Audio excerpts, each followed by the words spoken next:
at you. So good to see you. It's good to see you. And strap in. Hey, City Life. Good morning. I am here with Sasa Scherzer. She is an amazing, amazing member of our Connect team at City Life, and just all around amazing person. And you got your Starbucks, I see. What are you drinking? Well, just iced coffee. Iced coffee. That's good because, it's like 1,000,000 degrees. So, no hot drinks for us. But, yeah, I've got Sasa in the car with me. She's brave enough to get in the car and to take a drive in downtown Houston. And we're going to talk a little bit about your volunteer journey and just what God has done and just talk a little bit about that. So, are you ready? I am ready. Are you ready? No, but we're gonna just visit a little bit about what it looks like to volunteer at City Life and being on the Connect team. And this series that we're doing, we've put a superhero spin on it because we believe that really and truly all of the people that serve on our teams are really the heroes of our church. You guys are the ones that hold it together and make it happen week in and week out. And we've titled the sermon series Origin because, my family, we love superhero movies, and we love the part of the movies where we find out where they came from, right? Because it all starts somewhere. All superheroes have a beginning that started their journey to become the great superheroes that they are. So I want to start out just by talking about, you've been with us a long time. You've been at City Life. I can't even remember.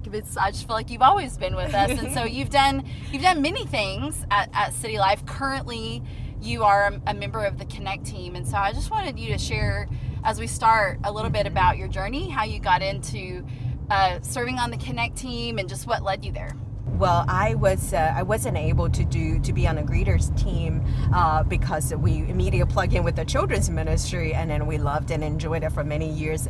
Yes. And then it was before COVID, so Heather started our Connect table, and then I always been wanting to try it because it's just that feeling of being welcomed, being accepted, and also being welcome into a bigger picture has always been inspiring to me. And then I want people to feel that way, like not just make, it doesn't matter where you come from, whether you're from Every Nation Church in another region, or you're from a different church or different parts of the city. Or never been to church at all. And never been to a church. Yeah, exactly. But I want the way I felt it, I wanted people to feel the same way. I wanted people to feel like this is a safe place. It doesn't matter where you're from. You're a part of God's family. You're just coming back home. And this is another, and then the most amazing thing about our church is that we have a great vision that I just can't wait. It's great to be part of a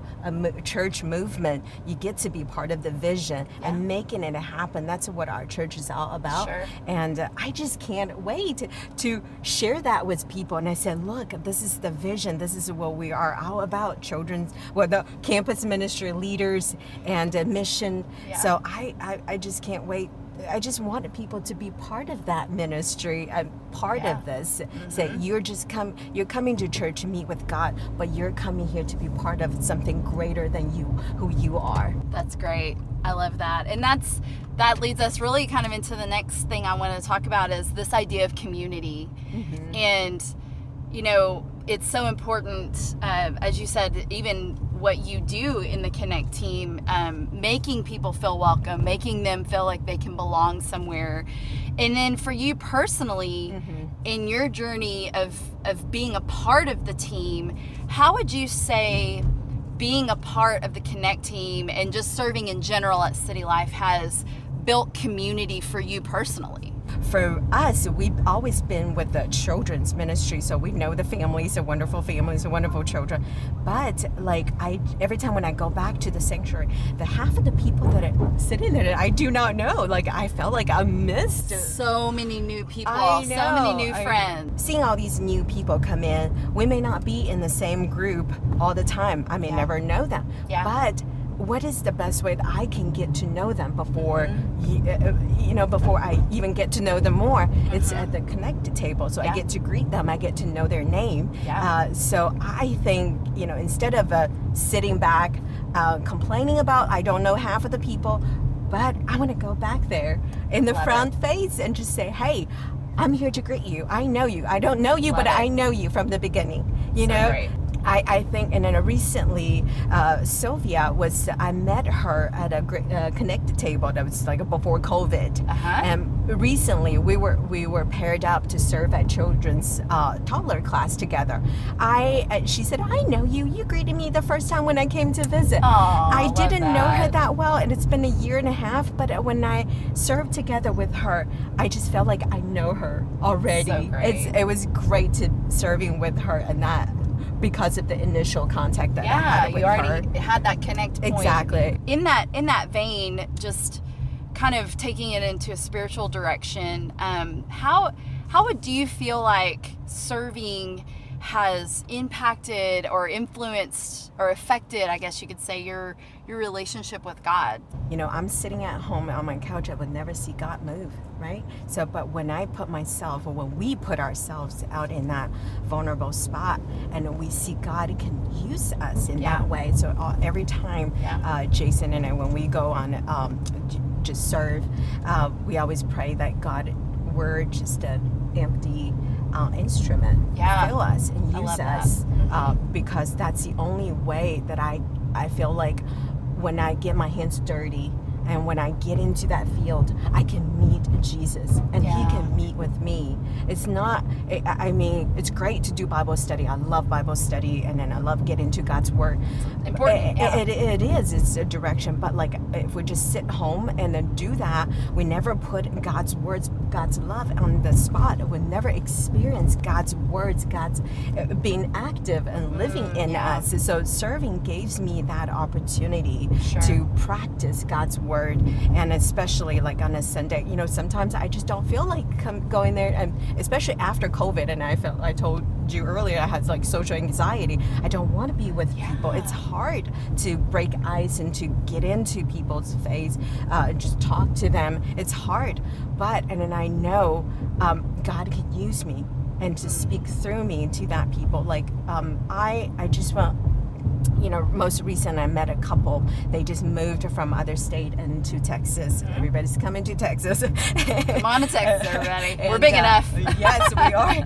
And just hearing how God has provided for them, it's a blessing to me. So great. It's a blessing to me. Like, we're serving, but we're the one that's been benefit the most, because through her story, my faith got to encourage and strengthened. Yeah. So wow. Yeah, I just feel like if you want to meet with God, go into the field where he is there, because God is working all the time. Great. Yeah. Oh, now you're preaching, Sasa. Oh, I'm not. Well, I knew if I gave you a chance, there might be a chance you would preach, and I love it. No, it's so great. I love what you said. It sounds very familiar to something we say at City Life. We like to say participation is greater than observation. Exactly. I love that so much, and I know there's so many things we could say that we love about serving and volunteering. You've already listed so many, but what would you say maybe is your favorite thing about being on the Connect team and what you've just seen God do? What's been like something that's brought you a lot of joy? Oh, I'm a natural people person, and I love people. I love to connect with people. So it's I love the idea of meeting the people, and also get to know them. And recently I discovered, you know, this connected table is not just about me connecting with that first comer. It's me connecting them with our church, with our amazing members. That being a connector for God and for our church, I really enjoy doing that. You do. As we wrap up, we're gonna kind of take a turn and do something fun, do something a little different, because I know Sasa, but a lot of people watching this may not know you. So we thought it would be really fun to do a 60 seconds with Sasa. So these are going to be rapid fire. I'm just going to like shoot them at you, and you're going to answer so that we can get to know you just a little bit better. All right. First question. If you could only have one kind of food for the rest of your life that you had to eat, what would it be? I think seafood. Seafood, okay. Yeah. Great. I like seafood. Obviously, our theme here is superheroes, superpowers. If you could only have one superpower, what would it be? There's so many great ones. I think if I were to choose a power, invisibility. Visibility. Yeah, that's Wow, what okay. Bobby told me. That's a great power to have. Okay. Yeah. All right. So you guys have been in Houston a while. What would you say is your favorite thing about living in Houston, being here? Oh, diversity. Diversity, It's amazing. You know, just like our Every Nation Church has the vision of planting church in the Every Nations. Has always been drilled to me and since 2003. So, you know, I always loved that idea. But when I came to Houston, and I get to see people from all over you know, I'm not saying just on the street, but like, look at our church. I just love that diversity. Just love people from all over the place and in different walks of life. I just love that diversity. What is something that we would never guess about Sasa Scherzer? I think most lately, I just noticed that like, I can be very organized. Nice. So, all right, City Life, I think we are wrapping up this interview and we're going to drive around this downtown construction and get back to our parking lot here. But thank you guys for being with us. Thank you, Sasa, for your awesome words and for joining us today. And all right, signing off. See you guys later.